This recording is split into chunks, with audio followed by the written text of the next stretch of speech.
O sea, me está diciendo don David que ya está con nosotros y me da muchísimo gusto saludar a la doctora Leticia Calderón Chelius.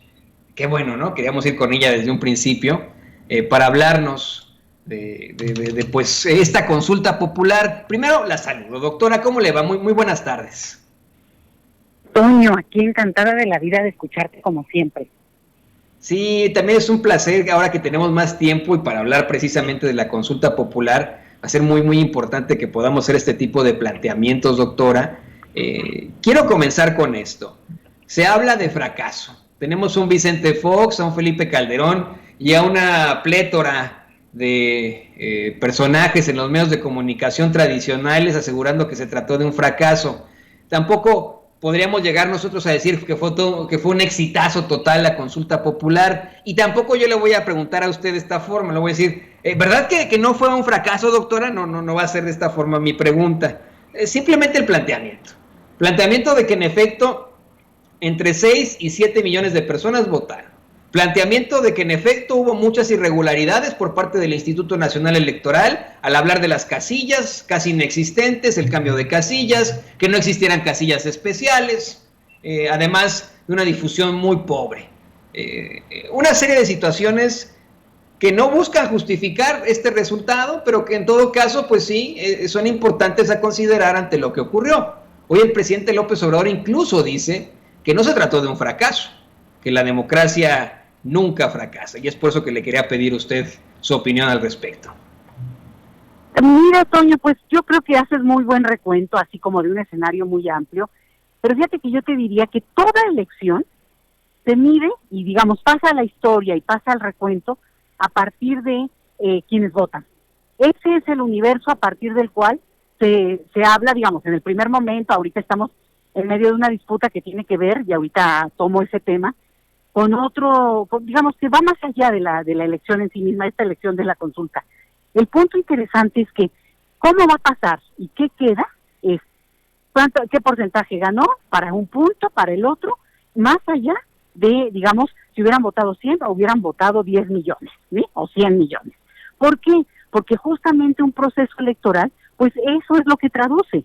Los que votan son los que cuentan, los que no votan no cuentan en una elección, ¿sí? Para otros efectos de tipo político podemos hablar ya, ahí sí, de que si se hizo vacío, si de la campaña de para que no votara la gente. Creo que son como muchos puntos. Entonces, mira, yo hago mucho, y ahí esto te va a gustar a ti, Toño, hago mucho el comparativo con el tema del voto de los mexicanos que radican en el extranjero, porque ese es un gran laboratorio electoral para México.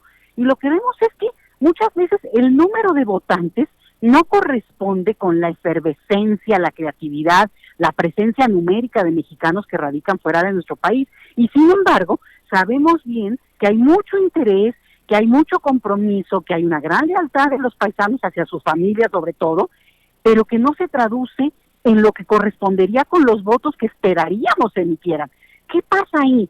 Muchas cosas, y creo que es buen símil porque muchas veces lo que vemos es que lo barroco de todo el proceso para votar, antes que eso inscribirse, el registro y luego ejercer el voto, todo eso, digamos, va quitando y se vuelven filtros. Entonces, lo que vimos con la consulta es muy parecido desde mi punto de vista, porque al final de cuentas tenemos que, por ejemplo, en una elección donde se puede decir sí o no, se pueden instrumentar al revés de lo que hizo el INE, y habría en todo caso que ver cuáles fueron las decisiones y a partir de que tomaron y decidieron que no hubiera casillas especiales que hubieran permitido que un número mucho más amplio de gente que hoy está en tránsito por vacaciones, por enfermedad, Toño, gente que está convaleciente en su casa, de lo que me digas, o incluso gente de edad que no puede estar saliendo, o como sabemos muy bien, alguien que se fue ese día a comer a casa de sus familiares a otra parte de la misma ciudad donde vive, y entonces no puede ir o decidió no ir a votar. Todas estas cuestiones de carácter técnico que estoy diciendo, claro que inhiben el tipo de participación político-electoral que nosotros tenemos en situaciones en las cuales, en lugar de convocar, y por eso el símil con el de los mexicanos que radican en el extranjero, en lugar de abrirte, de flexibilizarte, de ser creativo en términos de proponer opciones, te limitas. Entonces, yo creo que el INE desaprovechó, por ejemplo, una gran oportunidad que hubiera sido nada más un paréntesis con esto, ojo, algunas son decisiones que el INE toma, porque pues tiene el atributo, pero otras son los diputados los que tienen la decisión y los que al final ponen candados, Toño, porque si no nos quedamos con una sola impresión y no ayuda a empujar y también a presionar a los diputados. Bueno, cerrando ese paréntesis, sí te diría que yo creo que, por ejemplo, un tema que aquí ha generado cierta controversia, pero que ya habría que empezarnos a abrir a ese, es el tema del voto por Internet, Toño. Porque en la medida en que nosotros avancemos, como se ha intentado ir haciendo con, insisto, el ejercicio del gran laboratorio de mexicanos en el extranjero, es que esto nos permite eventualmente justo romper estas barreras que hoy controlan funcionarios, que si llegan los de las casillas, que si se abren o no, que si están lejos o no. ¿Por qué? Porque efectivamente se vuelve complicado, Toño. Entonces, dicho eso, creo que hay una parte donde, ¿qué ganó en consulta? Pues la urgencia de una reforma electoral. Y en ese sentido, es un golpe a todos aquellos que haciendo el vacío o tratando de golpetear un ejercicio democrático, lo que querían era, digamos, hacerle contraparte a toda una iniciativa de un sector de la sociedad organizada que empujó esta iniciativa. Entonces, lo que ganan es mostrar la evidente urgencia de sentarnos a discutir como gente experta qué se quiere para que el INE simplemente obedezca, Toño. Porque lo que está pasando aquí es que el INE está tomando atribuciones que al final de cuentas, bueno, pues son lo que considera que es mejor, pero ya estamos viendo que no están resultando para nada mejor y que al contrario, inhiben de manera la participación. Entonces, esa es la primera cosa. Y la otra es todo este otro escenario en el que evidentemente se da la disputa por esta consulta, no se da por el sí o el no, se da por el sí o hacerle hueco al instrumento jurídico. ¿Y qué pasó? Pues obviamente lo que tenemos es que pues fuera máscara. Personajes que han vivido, Toño, de convocar a la participación electoral, a la participación ciudadana, porque dicen que eso es el camino a la democracia, resulta que son los primeros que no solo la boicotean, sino descalifican un instrumento legalmente conquistado y que además fue avalado por el propio INE. Un golpe al INE. O sea, los mismos amigos del INE de toda la vida acaban haciendo que el INE quede en ridículo, porque cuando tú tienes, y todos me van a entender en esto, cuando tú sabes muy bien que el 90% de tus alumnos tronaron una materia, bueno, el que tiene que voltearse a ver es el maestro, decir, bueno, a lo mejor soy bastante malito para dar la clase, o qué está pasando, cómo estoy dando la clase que no logro captar, o solamente algunos me entienden. Entonces, si un número, si consideramos que es limitado, un porcentaje bajo, ojo, no de 90 millones de electores, Toño, ojo con esto. La participación electoral en México en general no es, digamos, a decir verdad, es bastante alta, considerando que no es un voto obligatorio como ocurre en toda América Latina. El voto ahí es obligatorio y si no tienes que justificar, a veces maneras muy sencillas, pero hay que hacer el trámite, ¿por qué no votaste? En México no es obligatorio. Entonces, oscila entre el 45% la participación ordinaria. En algunos lugares es menos, obviamente tenemos casos bastante duros y tristes, pero también hay ejemplos muy interesantes de alta participación. En periodo presidencial suelen ser participaciones mucho más altas. Ahora, dicho eso, pues obviamente el umbral de participación en el número de millones de votos que se hubieran tenido que tener, pues era altísimo y eso ya lo sabíamos.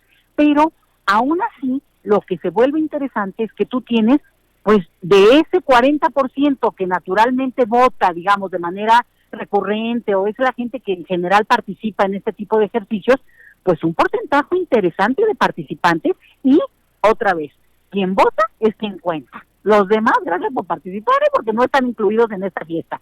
Quiere decir que entonces ahí ganó de una manera abrumadora, absolutamente apantallante, el 97% de la participación fue a favor de vayamos abriendo este tema de manera oficial.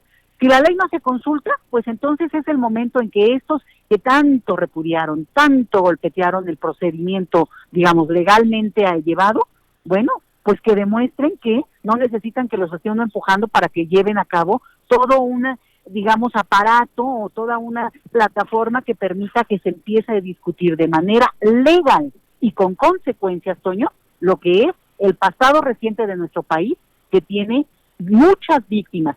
Y el último punto, Toño, para quienes niegan el ejercicio de esta convocatoria, de esta consulta, de verdad hay una parte que es muy dura. Yo me he enfrentado, he visto algunos debates duro, porque hay gente que dice, no, es momento de ponerse a trabajar y la economía, oye, sí, por supuesto que sí, pero eso no descalifica no solamente el hecho de que en este país hay gente que ha sido víctima de cosas atroces, de crímenes de lesa humanidad, Toño, y el otro, que hay una comunidad que es víctima de un sistema que tiene que revisarse. Entonces, ya pasamos la página en el sentido de la consulta, pero el tema, y ese es el mayor éxito, Toño, es que queda abierto para la discusión pública y ahora sí, no se hagan los que no habían oído del tema, porque hay gente que lo niega, y eso es peligrosísimo. Por eso, empezar a abrir y no dejar ya nunca más solas a las víctimas como se les ha querido hacer vacío, porque eso también contribuye y es parte de la complicidad que ha permitido que se mantenga este estado de cosas, es creo que la misión de quienes en un ejercicio muy interesante decidimos no solamente salir a votar, sino votar por el sí a revisión de ese pasado que es realmente una vergüenza para nuestro país. Doctora, y con esto le voy a